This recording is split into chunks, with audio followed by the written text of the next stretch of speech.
Hello friends, तो start करते हैं क्लास 10th का चैप्टर नंबर 3 का पार्ट 4। चलो, तो इससे पहले के जो 3 पार्ट थे उसमें मैंने धातु और अधातुओं के बारे में कुछ जो शॉर्टली जो ज़रूरत थी उसके बारे में बता दिया था कि क्या क्या उसके गुणधर्म हैं और किस तरीके से कोई धातु अभिक्रिया करता है, बराबर। तो ये सब हमने देख लिया था। इससे पहले के पार्ट में हमने वो सक्रियता श्रेणी भी देखा था। तो अब हमें चेक करना है कि भाई किस तरीके से किसी धातुओं की हम प्राप्ति कर सकते हैं, क्योंकि नॉर्मली अगर देखो तो जो हमें धातु मिलते हैं तो धातु जो है अयस्क के फॉर्म में मिलते हैं, बराबर। अयस्क क्या चीज़ है?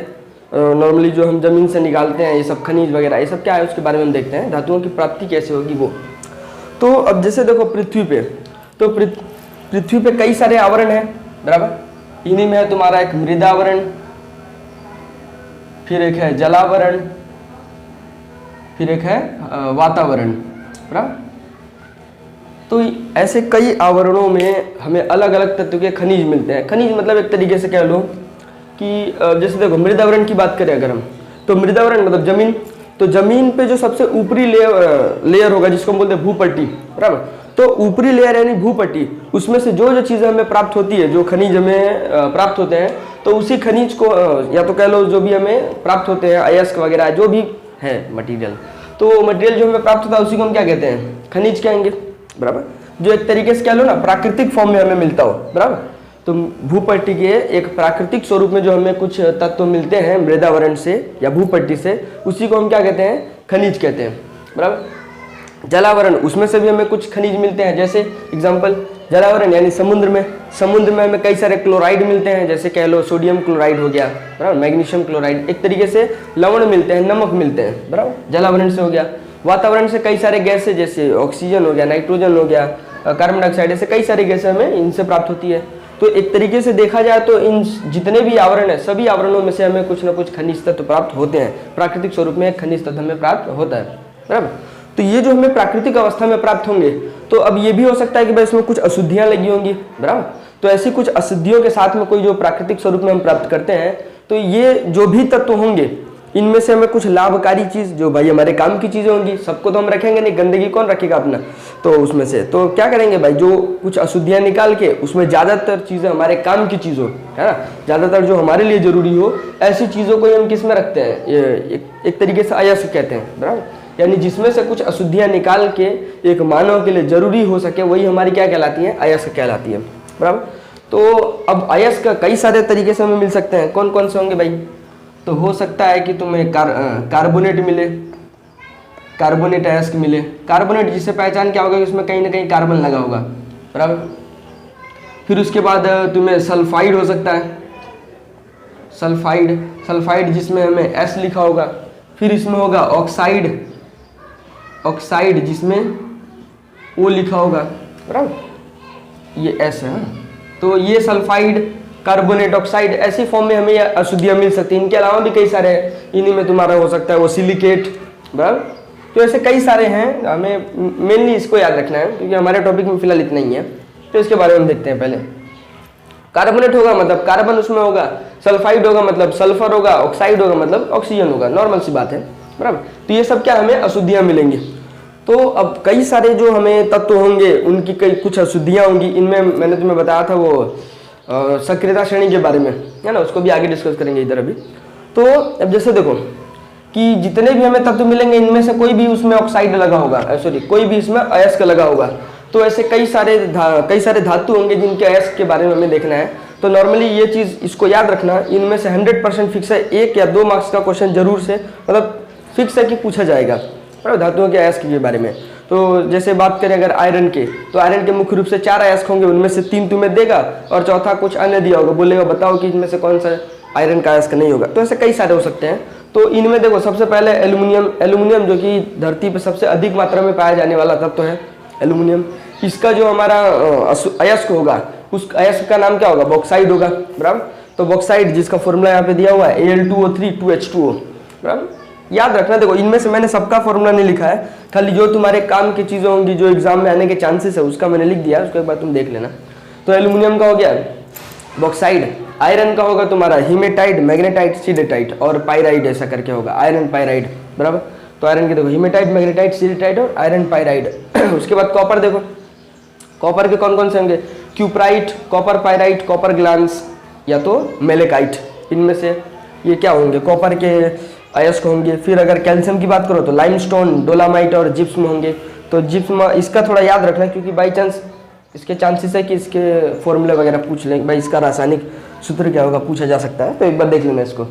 फिर नेक्स्ट देखो सिल्वर, सिल्वर का क्या होगा, हॉर्न सिल्वर और सिल्वर ग्लांस, बराबर। याद रखना सिल्वर उसमें जुड़ा होगा, या तो लास्ट में या तो पहले। सिल्वर जुड़ा होगा तो समझ सकते हो कि क्या होगा, वो सिल्वर के अयस्क होंगे, बराबर। फिर उसके बाद सिनाबार, सिनाबार किसका होगा, एक पारा का एक अयस्क होगा, बराबर। तो ये अयस्क में से एक क्वेश्चन जरूर पूछा जाएगा, इसलिए इसको एक बार याद रख लेना। चलो ये हो गया धातुओं के अयस्क के बारे में। तो नॉर्मली ये जो अयस्क होंगे, किस धातु पे कौन से अयस्क होंगे, इसका भी चर्चा जरूरी है। तो इसके लिए तुम सक्रियता श्रेणी के बारे में पढ़ चुके हो। तो सक्रियता श्रेणी, अब जिसमें देखो कई सारे थे, अब याद रखने का एक तरीका है, इस तरीके से याद रख सकते हो कि जैसे देखो पोषक मजी आला कपास जी, आला कपास जी,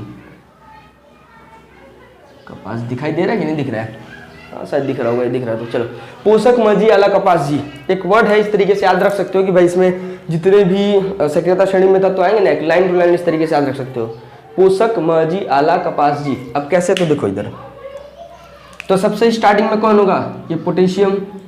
फिर उसके बाद क्या होगा, सोडियम। फिर उसके बाद क्या होगा, क से तुम्हारा कैल्शियम।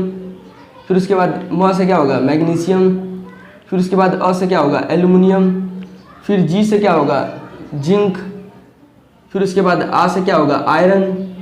फिर ला से क्या होगा, लेड यानी पीबी, लेड यानी पीबी। फिर उसके बाद कपास, देखो एक काम करता हूँ, ये लेड को एक बार फिर से यहाँ लिख देता हूँ। फिर उसके बाद कौन सा होगा, ला हो गया। फिर उसके बाद क से क्या होगा, कैल्शियम, सॉरी कैल्शियम तो हो गया ना, कॉपर होगा। फिर उसके बाद पा से होगा तुम्हारा पारा यानी कि Hg, बराबर। फिर उसके बाद क्या होगा, स से होगा तुम्हारा सिल्वर यानी कि Ag। फिर लास्ट में होगा जी को हम बोलते गोल्ड यानी कि Au, है ना। तो इस तरीके से याद रखना, पोषक मजी आला कपास जी, ये क्या होगा, सक्रियता श्रेणी के जितने भी तत्व होंगे ना, एक लाइन टू लाइन दिया हुआ है। इसमें हाइड्रोजन जो है, हाइड्रोजन का मैंने नहीं लिखा है क्योंकि नॉर्मली तुम्हें उसमें बताया था, एक ब्रैकेट में उसको बंद किया था। वो ज़्यादातर क्या करते हैं कि अपने जैसे एक दूसरे के साथ में सहसहजी आबंध बनाते हैं। अब ये जो होगा हमारा नेक्स्ट चैप्टर है, इसमें हमें उसको डिस्कस नहीं करना है।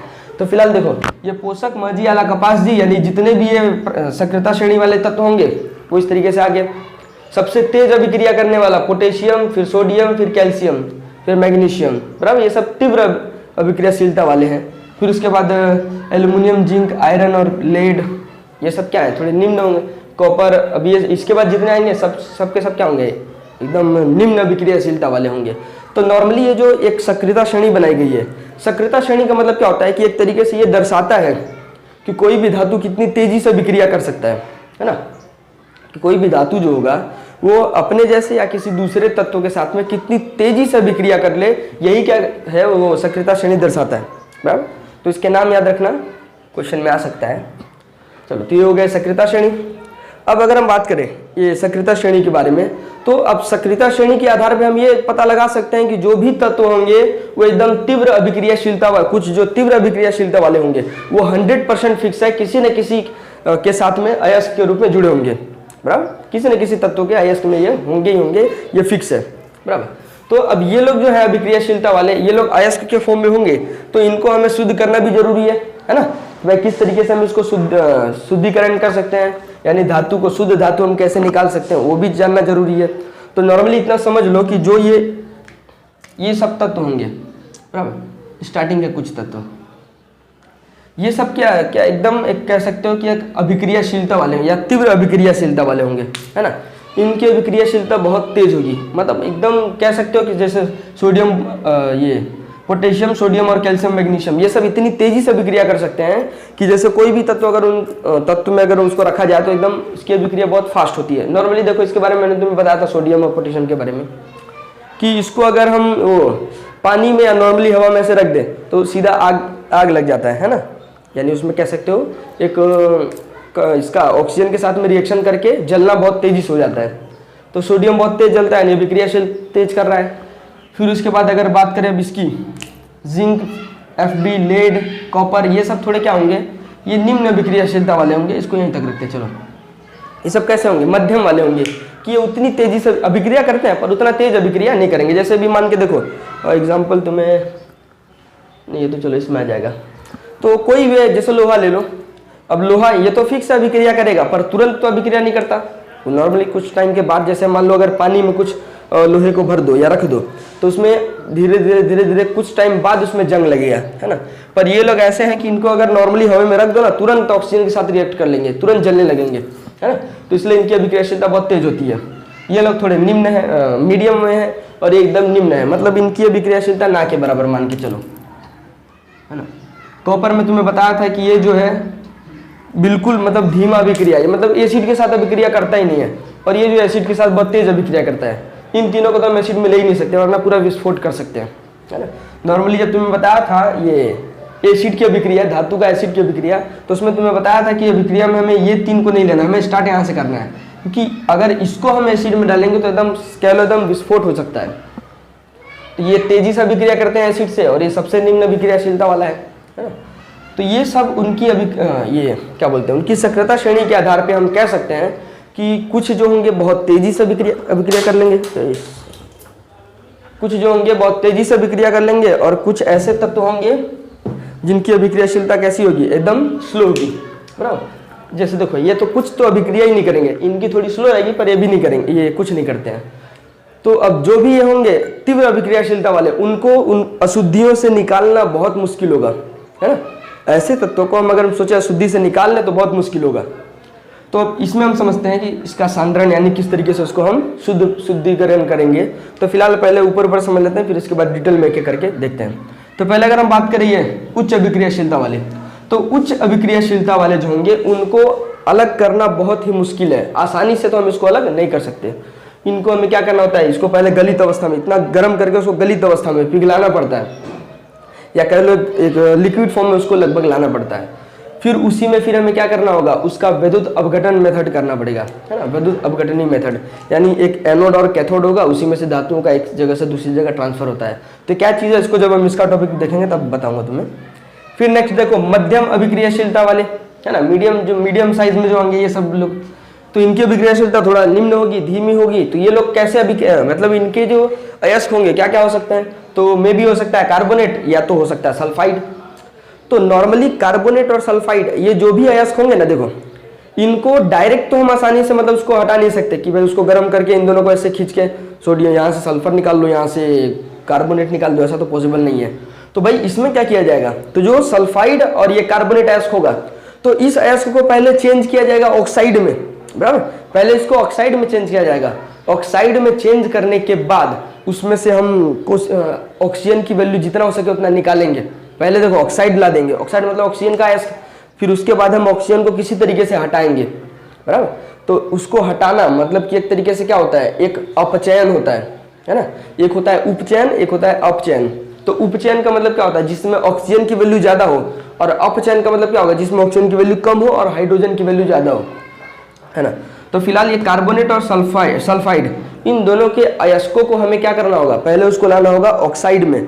ऑक्साइड में लाने के बाद क्या करोगे, अब उसमें से हम आराम से क्या कर सकते हैं भाई, उसका अपचयन कर लो, ऑक्सीजन को हटा दो यहाँ से, फिर धीरे धीरे हमारा शुद्ध धातु मिल जाएगा, बराबर।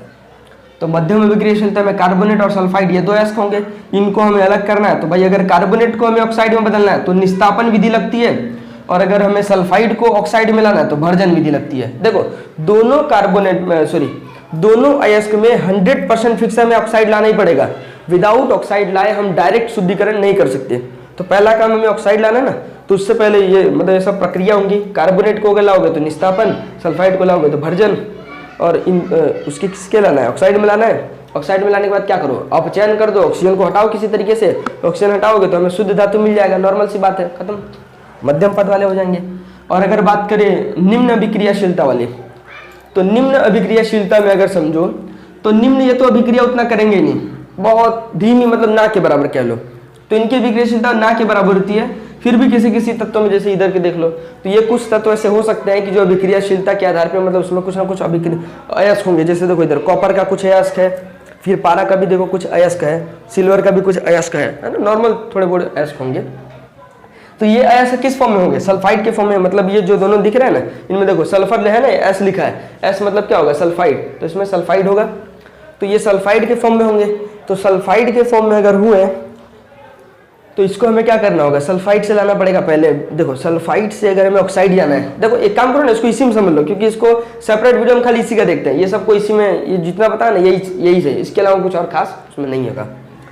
तो ये कार्बोनेट और सल्फाइड, इसको हम भर्जन और निस्तापन विधि के अलग करेंगे। या तो ऐसे कह लो, कार्बोनेट को अगर हमें ऑक्साइड बनाना है तो निस्तापन विधि, और सल्फर को ऑक्साइड बनाना है तो भर्जन विधि, बराबर।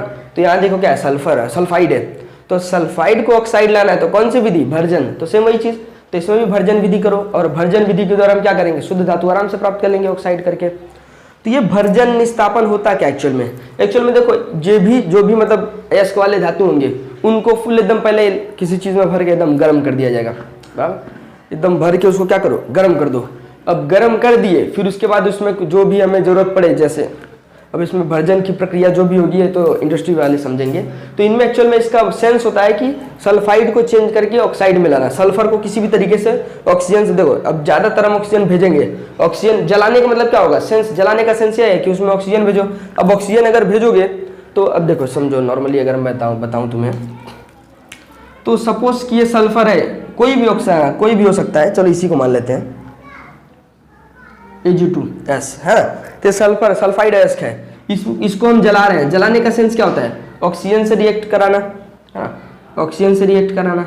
तो ऑक्सीजन से रिएक्ट कराएंगे तो क्या होगा, देखो, तो Ag को हम ऑक्साइड बना देंगे, और यहाँ पे कुछ एक्स्ट्रा क्या करेंगे, सल्फर को भी तो हटाना है, सल्फर को हम ये SO2 करके निकाल देंगे बाहर, है ना, इस तरीके से सल्फर हटा देंगे। अब क्या करेंगे, तो ये जो हमारा AgO2 है, ऑक्साइड है, इसको हम किसी भी तरीके से शुद्ध करके शुद्ध धातु बना देंगे। तो बस यही नॉर्मल सी प्रक्रिया है। तुम्हारे बुक में कुछ अभिक्रिया वगैरह दिया हुआ है, तुम देख लेना, और ये सेम यही सब है। तो इसके तरीके से हम ये निम्न अभिक्रियाशीलता वाले धातुओं का शुद्धिकरण कर सकते हैं, बराबर। फिर तुम्हारा इसी में मध्यम वाले में एक आएगा थर्मिट ऑक्साइड करके। नॉर्मली ये थर्मिट ऑक्साइड क्या होगा कि इसको हम गर्म करके, और क्या बोलते हैं, जो मैग्नीशियम और मैग्नीज मिला के जो पटरी होती है ना, रेल की पटरी, तो उस रेल की पटरी में इसका यूज़ किया जाता है, थर्मिट ऑक्साइड, बुक में देख लेना। तो चलो ये कुछ होंगे जो हमारे धातुओं का शुद्धिकरण प्रक्रिया है। उच्च होंगे तो इसको चलो हम अलग से एक सेपरेट वीडियो में देखते हैं। अभी ये मध्यम की बात करें तो दो अभिक्रिया इसमें, कार्बोनेट और सल्फाइड को ऑक्साइड मिलाने के लिए, तो इसको लाओगे तो निस्तापन विधि से, और इसको लाओगे तो भर्जन विधि से, बराबर। इस विधि से क्या कर लेंगे, हम शुद्ध अभिक्रिया प्राप्त कर लेंगे। निम्न अभिक्रिया में भी सेम यही होगा, क्योंकि ये सल्फाइड अयस्क पाएंगे। अब सल्फाइड अयस्क होंगे तो भर्जन विधि या तो ऑक्साइड विधि से लाके हम इसको शुद्ध कर देंगे, बराबर। तो इसमें कोई डाउट, चलो तो जो भी डाउट हो कमेंट कर देना, और बाकी स्क्रीनशॉट ले लो इसका। चलो फ्रेंड्स, तो स्टार्ट करते हैं आगे का। तो देखो इधर, तो वैद्युत अपघटन, अब यानी कि इसमें हमने देखा था मध्यम अभिक्रियाशीलता वाले जो तत्व होंगे उनका निष्कर्षण, निम्न अभिक्रियाशीलता वाले उनका निष्कर्षण, बराबर। ये तो हो गया था, इतना ही है जितना इसमें बताना, उसके अलावा और कुछ खास नहीं। तुम इतना भी अगर देख लेते हो तो अपने हिसाब से कुछ एक्स्ट्रा लिख सकते हो। हाँ, और रही बात अगर कि किस तरीके से कोई अगर तुम्हें समीकरण अगर कोई लिखना होगा तो समीकरण किसी भी एक का, कार्बोनेट का समीकरण लिख देना, तो कार्बन उसमें लिख देना, फिर बाद में उसका ऑक्साइड कर देना, उसमें ऑक्सीजन जोड़ देना। क्योंकि किसी का भी निस्तापन करना है या भर्जन करना, निस्तापन और भर्जन का सेंस यही है कि उसको गर्म करना, सिंपल सी बात है, बराबर। उसको गर्म करना, जितना हो सके उसको गर्म करना है, जलाना उसको। जलाने का सेंस क्या है, ऑक्सीजन उसको भेजना, है ना। जलाने का सेंस क्या है, ऑक्सीजन। चलो, तो अब हमें देखना है कि जो उच्च अभिक्रियाशीलता वाले होंगे ऐसे धातुओं को हम किस तरीके से अलग शुद्धिकरण कर सकते हैं। तो इनके लिए आता है वैद्युत अपघटन मेथड, बराबर। इनके लिए कौन सा अभिक्रिया होगा, तो वैद्युत अपघटन मेथड। तो यही है हमारा वैद्युत अपघटन प्रक्रिया। तो ये वैद्युत अपघटन प्रक्रिया यानी क्या है, तो इसमें एक्चुअल में देखो, जो भी हमें धातु शुद्ध करना होगा ना, उसका पहले हमें गलित अवस्था यानी विलयन के फॉर्म में लेना पड़ेगा, सॉल्यूशन लेना पड़ेगा, बराबर। तो अब जैसे देखो, हमने कोई भी एक पात्र लिया, इस पात्र में हमने एक CuSO4 यानी कॉपर सल्फेट का एक विलयन ले लिया। देखो, इसमें से हमें कॉपर को शुद्धिकरण करना है ना, सल्फेट फॉर्म में आया हुआ है यानी सल्फाइड है। तो ये एक विलयन हमने लिया है कॉपर सल्फेट का, जिसमें कॉपर को हमें शुद्ध करना है। इसके लिए हम क्या करेंगे, इस विलयन में एक पट्टी रख देते हैं, बराबर। किसी भी एक कह लो एक पट्टी रख लेते हैं, समझ लो कॉपर का पट्टी है ये। तो इसमें एक पट्टी देखो, इसको हम जोड़ देंगे एक विद्युत परिपथ से, जिसमें एक तरफ होगा हमारा, देखो ये माइनस वाला है जिसको हम कैथोड बोलते हैं, ये प्लस वाला जिसको हम एनोड बोलते हैं। तो एनोड और कैथोड इस तरीके से हम दो पट्टी रख देंगे। इनमें जो हमारा एनोड होगा वो एनोड क्या दर्शाएगा कि एनोड जो ये पट्टी है, ये पट्टी हमारा कैसा होगा, ये अशुद्ध कॉपर का पट्टी होगा। ये दर्शाएगा कि इसमें क्या है, ये अशुद्ध कॉपर है, इसमें शुद्धिकरण अभी नहीं हुआ है, बराबर, ये एक अशुद्ध कॉपर है। और ये जो कैथोड होगा यानी माइनस वाला, तो माइनस वाला क्या दर्शाएगा कि ये हमारा शुद्ध कॉपर है, मतलब ये जो पट्टी होगी इसमें हमें शुद्ध कॉपर मिलेंगे, बराबर। तो अब जैसे देखो कि यहाँ पे माइनस और प्लस, इस साइड से अगर हम इलेक्ट्रॉन को पास करेंगे, इलेक्ट्रॉन यहाँ से जाएगा इस तरीके से घूमते हुए, और लेकिन हमारा जो विद्युत धारा की दिशा तो ऐसी होती है, बताया था तुम 12वें चैप्टर में है हमारा टॉपिक, ये एक सेपरेट वीडियो उसको देख लेना उसमें। तो देखो, तो इसमें अगर देखो जैसे इलेक्ट्रॉन पास होगा तो इस कॉपर में से, या जो अशुद्ध कॉपर का पट्टी होगा, इसमें से कॉपर को निकाला जाएगा, रिलीज किया जाएगा, बराबर। इस विद्युत अपघटन से, यानी विद्युत के द्वारा उसका अपघटन, मतलब कि उसकी जगह को बदलना है ना, उसको एकदम विघटित कर देना, अलग अलग कर देना। तो इस विद्युत के द्वारा इसमें कॉपर अलग होगा, और ये कॉपर अलग होगा तो जाएगा कहाँ पे, तो इसके साथ में आके जुड़ जाएगा। यानी कैथोड पे जो अशुद्ध धातु पड़ा हुआ है, देखो ये जो सॉरी शुद्ध वाला बोल रहा हूँ, तो ये जो है इसमें शुद्ध धातु के साथ में क्या होगा, कॉपर इसमें जुड़ता जाएगा। अब इसमें सिर्फ और सिर्फ क्या जुड़ रहा है, कॉपर जुड़ रहा है, इसलिए ये हमारा कैसा होगा, शुद्ध धातु कहलाएगा, बराबर। इसमें अशुद्धियाँ थी इसलिए हमारा अशुद्ध धातु जो कि एनोड में है। तो अब यही जो प्रक्रिया, टोटल ओवरऑल प्रक्रिया, यही हमारा क्या कहलाता है, विद्युत अपघटन मेथड। अब इस प्रक्रिया में देखो कॉपर सल्फेट में से कुछ जो अशुद्ध, जो अब सल्फेट बच गया तो हमारे किसी काम का नहीं, तो कुछ अशुद्धियां हैं वो जो कि नीचे तली में जाके इकट्ठा होगी, बराबर। ये सब अशुद्धियां क्या होंगी, इस तली में इकट्ठा होंगी। तो इस तली में इकट्ठा होने की जो प्रक्रिया है, इसी प्रक्रिया को हम क्या कहते हैं, एनोड पंख बोलते हैं। सॉरी, अब ये प्रक्रिया नहीं है, मतलब कह सकते हो कि अशुद्धियां हैं। तो ये अशुद्धियां आके यहाँ पे इकट्ठा हो जाएंगी, और इसी अशुद्धियों को हम क्या कहेंगे, एनोड पंख। ये हमारा एनोड पंख कहलाता है। तो इसकी अशुद्धियां होंगी। नॉर्मली ये चीज़ का ज़्यादातर उपयोग तुम्हारा ये उसमें भी होता है, एल्यूमिनियम यानी बॉक्साइड से एल्यूमिनियम निकालना, ये भी एक विद्युत अपघटनीय प्रक्रिया ही है, बराबर। चलो, ये तो था विद्युत अपघटन मेथड। तो आप समझते हैं कि भाई कि संक्षारण एक टॉपिक हमारा होगा, यानी कि जिसको हम जंग लगना बोलते हैं नॉर्मली। तो नेक्स्ट हमारा टॉपिक क्या होगा, जंग लगना। चलो, इसमें कोई डाउट तो नहीं है ना। एक ड्राइंग इस तरीके से बना देना, फिर उसके बाद जो मैंने तुम्हें बताया वो तुम उतना भी खाली लिख दो ना, उतने में आराम से मार्क्स मिल जाएंगे। और ये एग्जाम में ज़्यादातर पूछे जाते हैं, एक इंपॉर्टेंट टॉपिक में से एक ये है, बराबर। तो आगे देखते हैं संक्षारण। संक्षारण यानी क्या होगा, एक तरीके से कोरोजन, बराबर। क्या होगा ये, कोरोजन यानी जंग लगना, बराबर। नॉर्मली देखो कोई धातु जो है उसको हम आंद्र यानी नमी, बराबर, क्या कह सकते हैं, नमी या तो हवा जिसमें ऑक्सीजन जुड़ा हो। तो नमी या तो ऑक्सीजन के संपर्क में अगर हम खुला छोड़ देते हैं तो उस धातु में, जैसे लोहे की बात करते हैं, लोहे को अगर हम नमी और हवा इनमें से खुला छोड़ दें तो कुछ एक उसमें भूरे रंग की परत चढ़ जाती है, बराबर। उसमें एक भूरे रंग की परत चढ़ जाती है, जैसे अजीब टाइप का रहता है वो। तो वो चीज़ क्या कहलाता है, जंग कहलाता है, बराबर।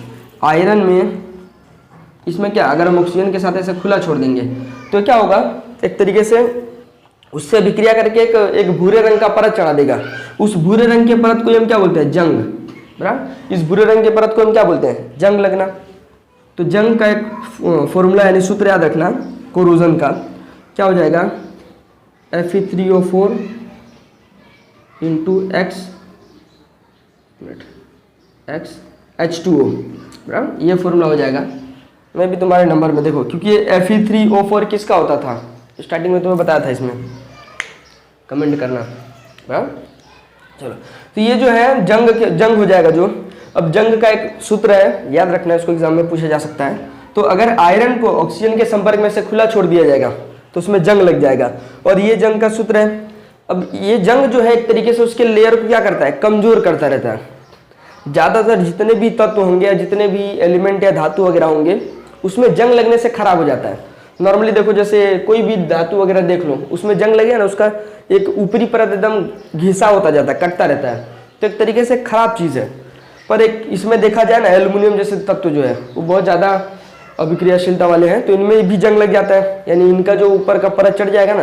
तो इससे एक फायदा ये भी होता है कि अब जितने लेयर पे वो परत चढ़ गया उसके आगे और उसके अंदर जो धातु होंगे ना उसको नुकसान नहीं पहुंचने देगा। तो एक ये भी फायदा होता है, पर इसके फायदा से ज़्यादा तरह से क्या नुकसान ही है कि यानी कि इसमें लेयर कटता जाता है, वस्तु का जो वजन है ना एक तरीके से उससे मतलब उसकी शुद्धियाँ घटती जाएगी, ऐसा कह सकते हो नॉर्मली, बराबर। तो एल्युमिनियम में तुम्हें बताया था एक्वा रेजिना, ये जो एक्वा रेजिना था उसमें परत चढ़ाने की प्रक्रिया है, बराबर। उस प्रक्रिया के द्वारा उसमें जो संक्षारण लग जाता है। तो सेम देखो कॉपर में भी देखोगे वो तांबा जो भी देखोगे ज़्यादातर अगर अभिक्रिया के या तो नमी या तो हवा के साथ में संपर्क में रहेगा तो उसमें एक हरे रंग का परत चढ़ जाता है, बराबर। तो हरे रंग का जो परत चढ़ जाता है इसी चीज़ को हम क्या बोलते हैं, कॉपर का संक्षारण, बराबर। ये था भूरे रंग का जो परत चढ़ता था वो था लोहे का संक्षारण, और जो हरे रंग का परत चढ़ेगा वो कॉपर का संक्षारण होगा, है ना। एक तरीके से उसमें जंग लग गया, कॉपर का जंग लग जाना, बराबर। चलो, तो ये था संक्षारण। तो संक्षारण से बहुत हमारे मतलब नुकसान होता है, तो इस संक्षारण को रोकना भी बहुत जरूरी है ना, कि भाई किसी भी तरीके से संक्षारण को कम किया जाए। तो संक्षारण को कम करने के लिए कई सारी विधियां हैं, बराबर। इनमें से कुछ विधियां हैं नॉर्मली जिसका तुम यूज़ करते ही हो। अब जैसे देखो जो गेट वगैरह होगा तुम्हारे घर का, जो लोखंड का अगर गेट होगा लोहे का, तो उसमें क्या करते हैं ज़्यादातर हम क्या बोलते हैं, उसको पेंट कर दिया जाता है ना। साइकिल के कुछ हिस्से में जहाँ पे जंग लगने के चांसेस ज़्यादा है वहाँ पे हम ग्रीसिंग कर देते हैं, ऑयलिंग कर देते हैं, बराबर। शटर जो होता है तो दुकान का शटर, उसमें भी ऑयलिंग वगैरह किया जाता है ताकि घिस के खराब ना हो, है। तो ऐसी कुछ प्रक्रिया है जिसके द्वारा हम ये जंग लगने को कम कर सकते हैं। जैसे एग्जाम्पल में देखो, एक तो या तो उसमें तेल लगा दो या तो उसमें ग्रीसिंग कर दो, ग्रीस लगा दो, बराबर, या तो उसको पेंट कर दो, बराबर। तो ये सब प्रक्रिया द्वारा भी हम संक्षारण को रोक सकते हैं, है। दूसरा क्या है, तो किसी में देखो उसमें हम वो जिंक की परत चढ़ा देते हैं, है ना। धातुओं में जिंक की परत चढ़ाना, जड़न, धातु में जड़न की परत यानी जिंक की परत चढ़ाना, इसी चीज को हम क्या होता है गैल्वेनाइजेशन, बराबर, गैल्वेनाइजेशन। तो ये जो गैल्वेनाइजेशन होगा, गैल्वेनाइजेशन, बराबर, ये जो गैल्वेनाइजेशन होगा तो इस प्रक्रिया द्वारा जो हमें आयरन मिलेगा वो कैसा होगा, गैल्वेनाइज्ड आयरन होगा। तो वो आयरन एक्चुअल में देखो ये होता क्या है, गैल्वेनाइज्ड या परत चढ़ाना जरूरी क्यों है। तो नॉर्मली देखो कि जो ऐसे लोहे की धातु जो ज़्यादातर पानी के संपर्क में या हवा के संपर्क में रहता है तो उसको हम क्या करते हैं, एक उसके ऊपरी लेयर में हम क्या कर देंगे, एक परत चढ़ा देंगे, बराबर। ऊपरी लेयर में एक परत चढ़ा दिया जाता है जिंक की परत, उसी को हम बोलते हैं गैल्वेनाइजेशन। अब जैसे देखो नाव वगैरह में, नाव का ज़्यादातर तली वाला हिस्सा जो है, तली वाला हिस्सा क्या होगा, इसमें देखोगे तो तुम्हारा ये जो हिस्सा होगा ज़्यादातर मैक्सिमम इतना हिस्सा जो होगा ये पानी के संपर्क में रहता है। तो क्या किया जाता है कि ये जो जितना हिस्सा पानी के संपर्क में है तो उसमें एक जिंक की परत चढ़ा दी जाती है ना, ताकि अगर पानी के साथ अगर ये अभिक्रिया करता है, बराबर, मान लो अगर पानी में ऑक्सीजन मिला इसके साथ अगर अभिक्रिया करेगा तो धीरे धीरे जिंक की परत हटेगी, ना कि लोहे की, है ना। हमारे लिए जरूरी तो ये है ना, तो लोहे की परत नहीं हटेगी बल्कि जिंक की परत थोड़ा थोड़ा हटेगी। भाई जब इसका खत्म हो जाएगा, जिंक का जो गैल्वेनाइजेशन खत्म हो जाएगा तो एक काम करो उसको हटा के दूसरा एक जिंक की परत चढ़ा दो, है ना। ये प्रक्रिया है जिसके तहत हम क्या कर सकते हैं कि भाई धातुओं को कोरोजन लगने से बचा सकते हैं, यानी जंग लगने से या संक्षारण होने से हम बचा सकते हैं, बराबर। एक तो हो गया गैल्वेनाइजेशन, ज़्यादातर इस जिंक की परत चढ़ाना इसी को हम बोलते हैं। इसी को नॉर्मली क्या बोलते हैं हिंदी में यशद लेपन कहा जाता है, बराबर, यशद लेपन। फिर उसके बाद देखो, चलो वो भी नाम लिख देता हूँ, यशद लेपन, बराबर। तो जिंक की परत चढ़ाने की प्रक्रिया क्या कहलाती है, यशद लेपन। ज़्यादातर ऐसे धातुओं जो पानी के संपर्क में ज़्यादा रहते हो, तो पानी के संपर्क में ज़्यादा रहते हो ऐसी धातुओं में हम जिंक की परत चढ़ा देते हैं, नाव वगैरह में इसकी परत चढ़ाई जाती है। फिर उसके बाद देखो, फिर एक होता है इनेमल पेंट करना, है ना।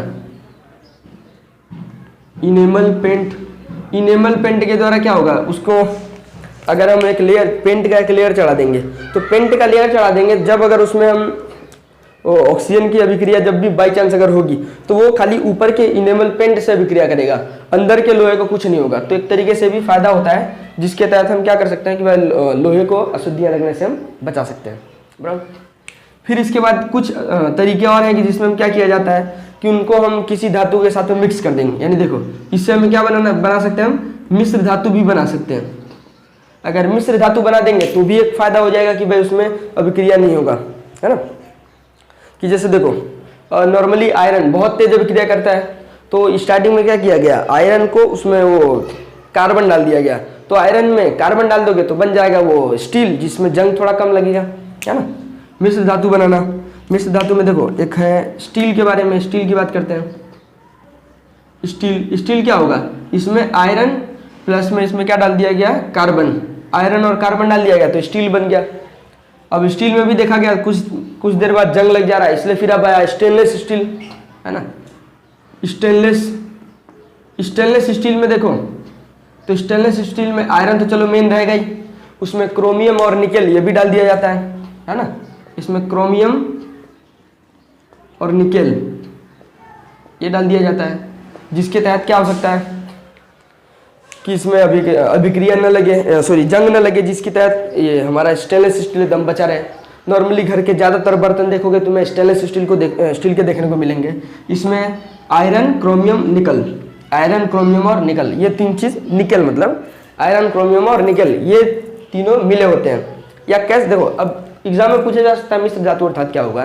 तो मिश्र धातु यानी कि जब भी किसी धातु में एक निश्चित मात्रा में कोई अन्य धातु या तो उपधातु या तो अधातु, इनको मिश्रित करके एक नई धातु का निर्माण किया जाए, उसी को हम क्या कहते हैं, मिश्र धातु। इसी को हम इंग्लिश में कहते हैं एलॉय कहते हैं, एलॉय। तो ये हो गया। फिर उसके बाद देखो एक आता है अमलगम, एक क्या आता है अमलगम। अमलगम इसमें क्या होगा भाई कि पारा इसमें मिला होगा, है ना, ये पारा इसमें मिला होगा, कहीं ना कहीं पारा होगा। तो पारा के साथ में अगर मिश्रित होगा, पारा मिला होगा, चलो ये होगा अमलगम। फिर उसके बाद आते हैं पीतल, कांसा, ब्रोंज, ये सब, कांसा ब्रोंज वही सब एक ही चीज़ है बराबर। तो ये सब क्या है कि इन प्रक्रिया के द्वारा हम क्या कर सकते हैं कि किसी भी धातु में जो क्षरण हो रहा है, मतलब कि क्या ये संक्षारण हो रहा है, तो इस संक्षारण को हम रोक सकते हैं बराबर, जिससे हमारे धातु जो है एक तरीके से बच जाए बराबर, इसमें कोई प्रॉब्लम ना होना चाहिए। चलो तो लिख लो। चलो तो कुछ मिश्र धातु हैं उसकी चर्चा कर लेते हैं। तो देखो, तो मिश्र धातु यानी नॉर्मली बताया तुम्हें कि जैसे कुछ धातु या अधातु, इनके मिश्रण को एक निश्चित अनुपात में उसको मिश्रित करके एक नई धातु बनाना तैयार, ये या एक नया यौगिक तैयार करना, उसी चीज़ को हम क्या कहते हैं, मिश्र धातु कहते हैं बराबर, यानी एलॉय। तो ये जो मिश्र धातु करने से संक्षारण तो रुकता ही है, पर देख लेते हैं कौन कौन से एक मिश्र धातु हो सकते हैं। तो एक होगा स्टील। स्टील जो होगा किससे होगा, तो आयरन और कार्बन इनको मिला देंगे तो स्टील बनेगा। फिर उसके बाद स्टेनलेस, देखो ये स्टील का नॉर्मल स्टार्टिंग में उपयोग इंडस्ट्रीज वगैरह में उपयोग होता था, फिर इसको और अच्छा बना दिया गया जैसे स्टेनलेस स्टील बराबर। देखो स्टील कोई इस्ताप ऐसा कुछ बोलते हैं, छोड़ो जान दो, स्टील याद रखो, स्टेनलेस स्टील। तो ये जो स्टेनलेस स्टील होगा उसको बनाने के लिए तीन चीज़ें, आयरन, क्रोमियम, निकल बराबर। इसका ज़्यादातर इस्तेमाल तुम देखोगे घर में, रसोई घर में कुछ बर्तन वगैरह बनाने में होता है, कुछ इंडस्ट्रीज में भी इसका इस्तेमाल किया जाता है। ज़्यादातर जो डॉक्टर लोग सर्जरी करते हैं तो सर्जरीज के जो इंस्ट्रूमेंट होंगे उसको उसमें भी स्टेनलेस स्टील होता है बराबर। फिर बात करें अगर पीतल की, पीतल को हम इंग्लिश में ब्रॉन्ज कहते हैं। तो ये जो ब्रास ब्रास, तो पीतल यानी ब्रास जो कॉपर और जिंक, इन कॉपर और जिंक को मिला के, जिंक यानी जस्ता, तो कॉपर और जिंक यानी जस्ता को मिला के बनता क्या है, पीतल। इसका ज़्यादातर उपयोग भी देखो रसोई घर में होता है बराबर, रसोई में देखोगे ज़्यादातर इसका इस्तेमाल किया जाता है बराबर। फिर उसके बाद कांसा की बात करें, कांसा मतलब ब्रोंज। तो ब्रोंज जो कि कॉपर और टीन इन दोनों को मिला के बनता है बराबर, कॉपर और टीन इन दोनों को मिला के क्या बनता है, ब्रोंज बनता है। ब्रोंज यानी कि क्या होगा, इसका ज़्यादातर इस्तेमाल देखो किसी को मेडल वगैरह देना हो, कोई सिक्का वगैरह देखो, सिक्का भी बनता है इसी से, और मेडल देने के लिए जो पदक आता है ना ब्रोंज मेडल, तो मेडल देने के लिए। फिर होता है मैग्नीशियम। मैग्नीशियम क्या चीज़ है, ये एल्युमिनियम और मैग्नीशियम का मिश्रण है। एल्युमिनियम और मैग्नीशियम के मिश्रण को हम ये बोलते हैं मैग्नीशियम। अब ये जो होगा इसका इस्तेमाल कहाँ देखने को मिलता है, तो इसका इस्तेमाल ज़्यादातर जो वैज्ञानिक लोग जो एकदम हल्की हल्की चीज़ें, जो मतलब ज़्यादा भारी चीज़ ना हो, तो हल्की चीज़ों की बनावट में भी मैग्नीशियम का इस्तेमाल किया जाता है। फिर उसके बाद करें अगर हम क्यूरेल्यूमिन में देखो, ये जो एल्युमिनियम और कॉपर ये तो ठीक ठाक रहते हैं, पर इनकी मात्रा थोड़ा डाउन रहती है ना, तो इनकी मात्रा थोड़ा कम मिलाई जाती है। तो कॉपर, एल्युमिनियम, कॉपर, मैग्नीशियम तथा मैग्नीज, इनको मिला के जो बनाया जाता है उसको क्यूरेलियम बोलते हैं। इसका ज़्यादातर इस्तेमाल तुम्हें एयरक्राफ्ट कैरियर में देखने को मिलता है बराबर, जो लड़ाकू विमान वगैरह बनाए जाते हैं ना, उनमें इसका ज़्यादातर इस्तेमाल होता है बराबर। तो चलो ये था हमारा टॉपिक। इसके बाद एक होता है वो शोल्डर जिसको बोलते हैं, है ना। तो लेड और टीन को अगर हम मिला दें, है ना, देखो कहाँ लिखूँ मैं, अगर हम लेड तथा टीन इसको मिला देंगे तो इससे क्या बनता है, सोल्डर। क्योंकि इसका जो सोल्डर, इसका ज़्यादातर देखो सोल्डर का इस्तेमाल किस लिए होता है, तो जैसे दो तारों के बीच में जॉइंट को जोड़ने के लिए जो सोल्डर मशीन होता है उसमें एक पतला सा तार जैसा रहता है, यही होता है हमारा सोल्डर, बराबर। पीबी और टीन को मिला देते हैं तो हमें क्या मिलता है, सोल्डर। चलो, तो ये था हमारा मिश्र धातु का टॉपिक, आई होप समझ में होगा। तो टोटल टॉपिक का व्यू है। अगर तुम्हें ये ना देखो ये फोर्थ है, इसके डिस्क्रिप्शन में मैं तुम्हें थर्ड, सेकंड और फर्स्ट का पीडीएफ दे दूंगा। तुम्हारा चैप्टर जो है, थर्ड चैप्टर जो है पूरा कंप्लीट, बराबर। इसके अलावा और कोई क्वेश्चन तुम्हें नहीं आएगा। तो फिलहाल कंप्लीट इसको देख लेना, और बाकी जो जो कुछ पॉइंट्स है, छोटे मोटे पॉइंट्स हैं, उसको भी याद रखना, क्योंकि उसमें से ज़्यादातर क्वेश्चन घुमा देता है। कि मैक्सिमम एमसीक्यू में तुम्हें प्रॉब्लम होता होगा, हाँ, क्योंकि उसमें 1 मार्क्स का रहेगा, थोड़ा सा मिस्टेक तो सब मिस्टेक। तो इसलिए जो छोटी छोटी पॉइंट्स हैं उनको याद रखना, बराबर।